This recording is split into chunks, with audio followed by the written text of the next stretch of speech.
Okay, hello everyone. We are in Easton State Park, KESW. It's a grass strip.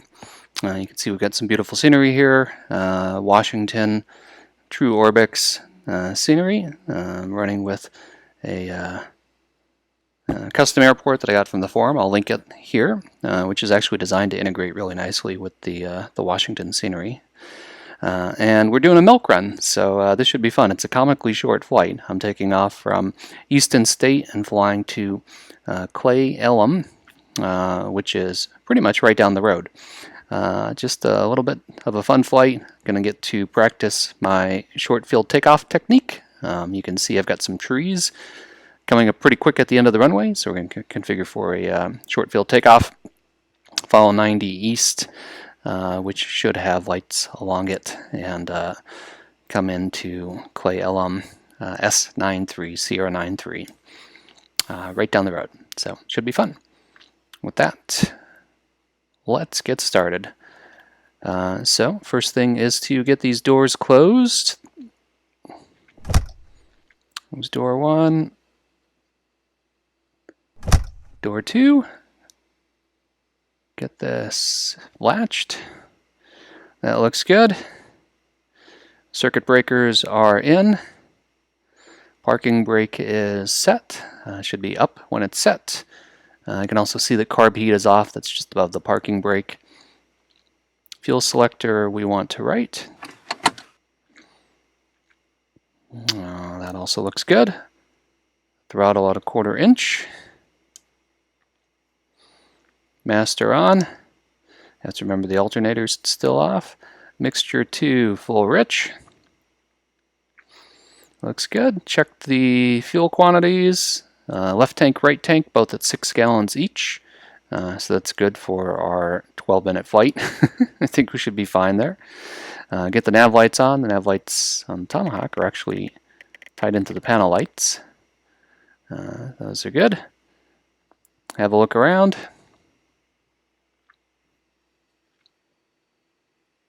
Clear prop, and ignition. So CTAF is 122.9 for both airports. They're pretty nearby. Our weather should be on 135.275. So that's down here on COM 2. We'll turn on COM 2. And I was afraid of that. So we're going to go to our backup. Also, still not getting anything on weather. I checked the weather before getting into the plane here, and winds are calm. So we're good for either runway. So we're going to configure for short field. Short field means that we're going to take off with flaps. So we're going to have 1 notch of flaps. We're going to rotate at 53 as usual. That's standard rotate for the Tomahawk. But we're going to shoot for VX until we clear our obstacles, which is 61. Normally, we would climb at 70, which is VY. So rotate at 53, take off at 60, shoot for 61 until we clear obstacles, then shoot for 70 and retract flaps. And that should get us over the trees at the end of the runway, if everything goes well. RPM dropped, went back, looks good. Our vacuum, which is the suction gauge there, looks good. Alternator needs to go on. I didn't turn that on coming out of the startup here. I saw the master indicator was on. Check the oil temp. Alright, so fuel pressure is in the green, oil pressure is in the green, oil temp is in the green. That's all looking good. Easton State traffic, November 359 Golf Charlie, taxi runway 27, Easton State. Let's go. Now I find if you drive in the grass on X-Plane, it's a little overly dramatic. You have to use almost full throttle to do it. I don't think trying to taxi a real Tomahawk on a grass field would take quite as much power. Seems like the grass runways are fine. They act a little more like runways, but once you get off the runway onto just grass, it's like quicksand. I wish they'd fix that in X-Plane. Alright, so we'll do a notch of flaps.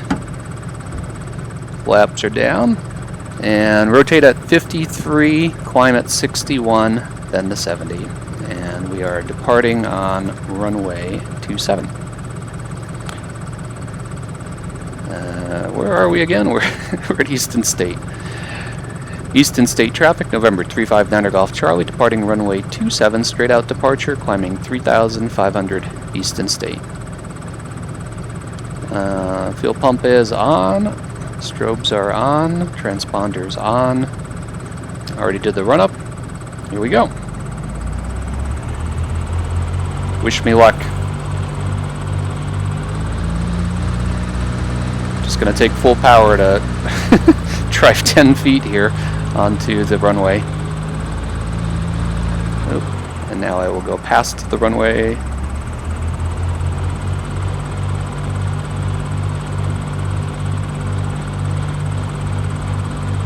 Okay. Game on.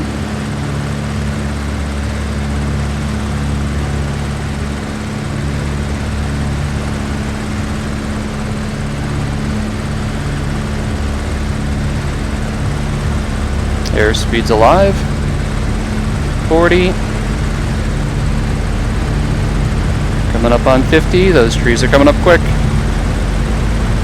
53. Rotate. Pitch for 61. We're good. It was a little bumpy there. Alright, we'll clear the trees, retract flaps,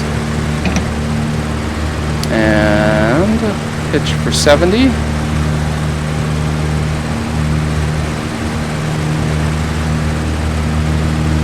And I'm going to decrease the throttle to my normal climb rate.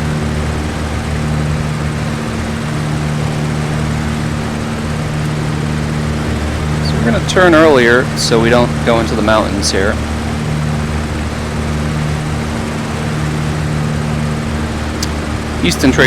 Easton State traffic, November 359 Golf Charlie, departure leg, departing to the west, final call.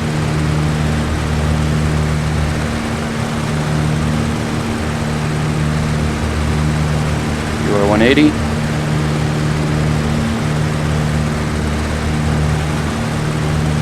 Coming up on 3,000.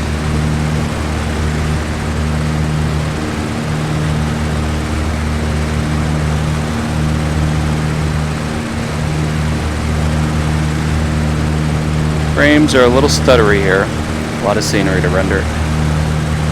I'm still trying to get this to work on the Windows Boot Camp side of my MacBook with the GPU. It's just not cooperating, so for now we're still on the Mac.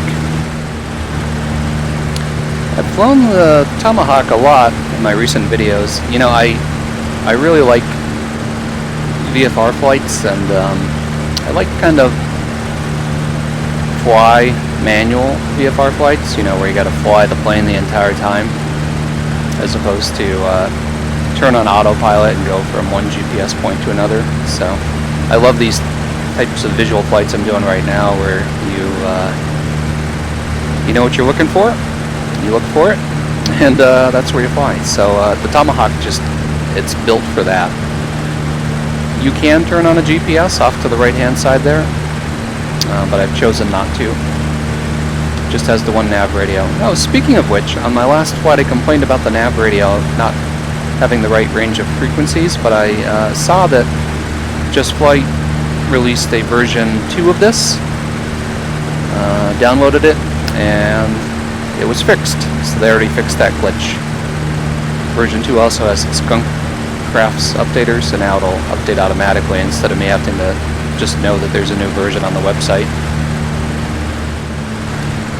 Cle Elum traffic, November 359 Golf Charlie, 10 miles west at 3,700, entering left downwind, runway 25, Cle Elum. There's actually two airports pretty near each other. Cle Elum is the first. I can see them, so the field's in sight. Got the lights on. Told you it was a short flight.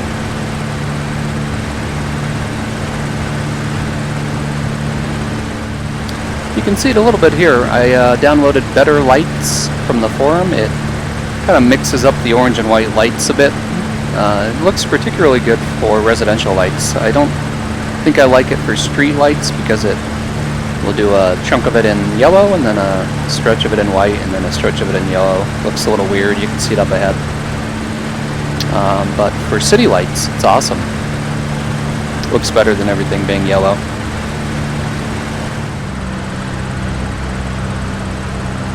Cle Elum traffic, November 359 Golf Charlie, left downwind, runway 25, full stop, Cle Elum.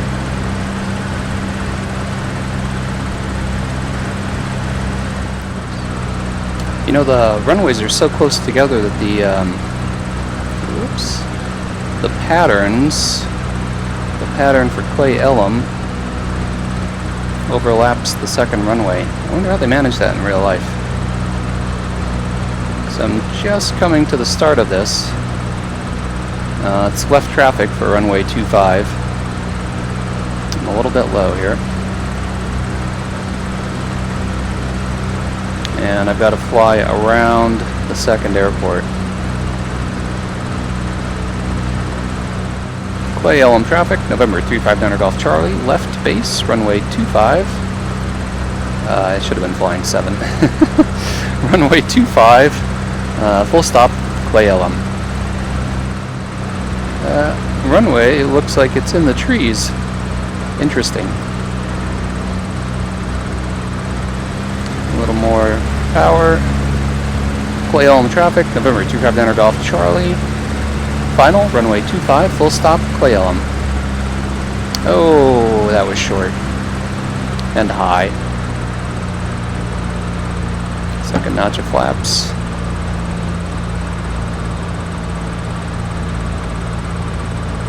Yeah, my first time landing here. That forest is pretty close.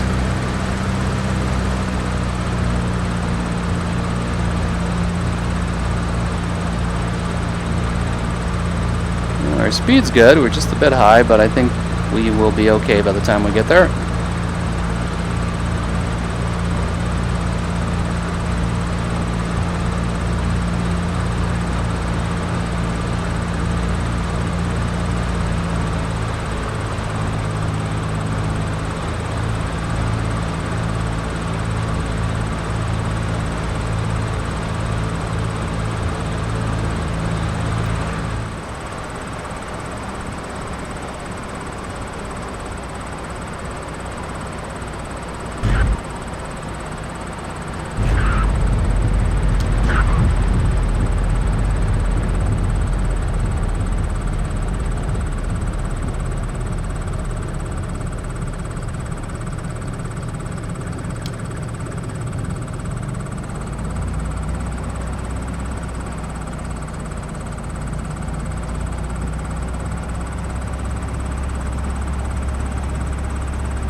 Back to the runway.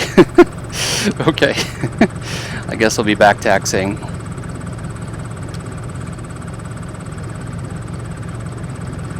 Okay, well, while we're here, Cle Elum traffic, November 359 Golf Charlie, clear runway 25, Cle Elum. We'll announce the back taxi after I clean everything up. Clean up the flaps.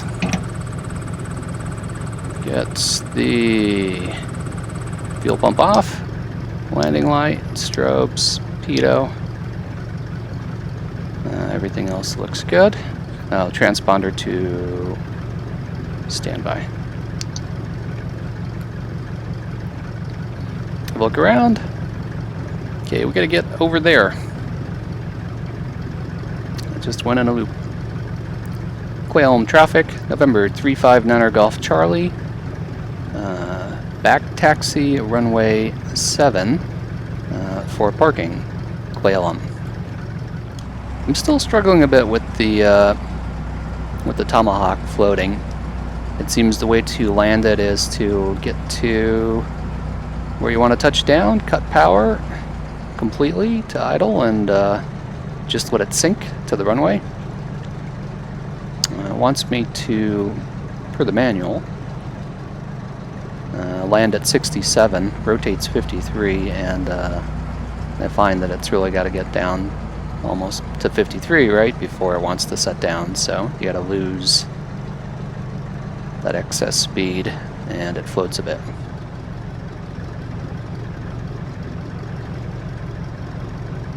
Okay, that's better. We are no longer on the runway.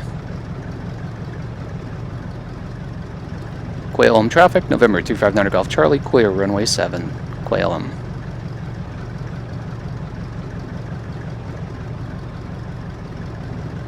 This is just the default airport from the gateway. Nice job.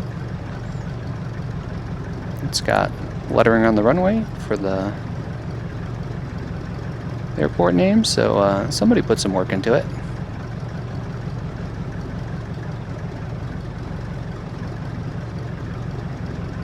Let's park down over here. Nice. Okay, get everything shut down. Turn off our lights. Open up the door.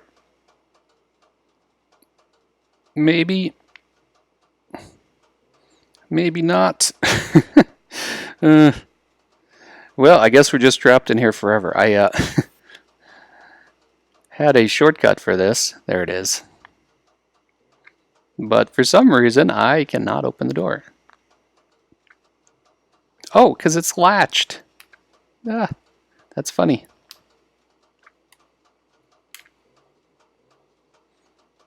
Unlatch. The door locks so I can get out. Now, back to the door. Yay, we're free. Okay, so.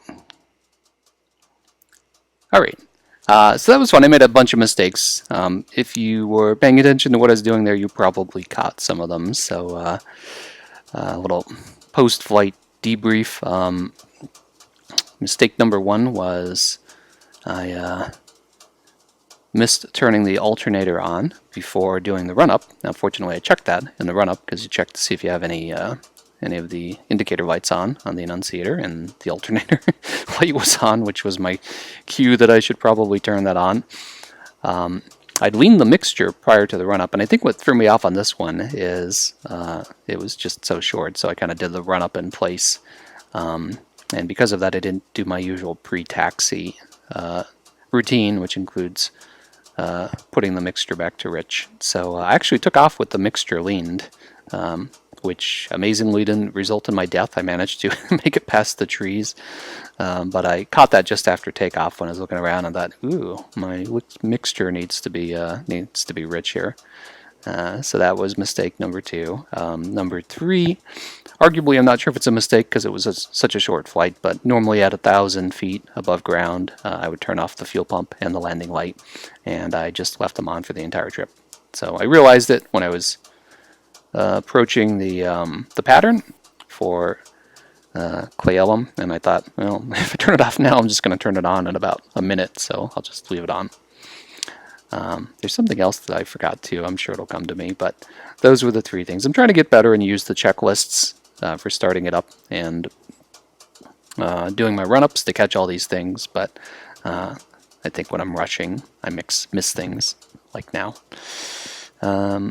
First time landing here, I was a little confused by the 2 runways being so close to each other and having to cross over the departure leg of the second runway and the pattern. That seems like a bad idea, so I'm sure in real life they have a way to manage that. And got distracted turned it too early for final. Had to come in a bit high. Made it work, but wasn't the best landing. I think, you know, in real life it would probably be a go around and come up and line up better for the final approach. But once I sat down, it was fine, and everything else was good. The short field takeoff worked pretty well too. So anyway, thanks for watching for my milk run flight. We'll see where I go next. Bye.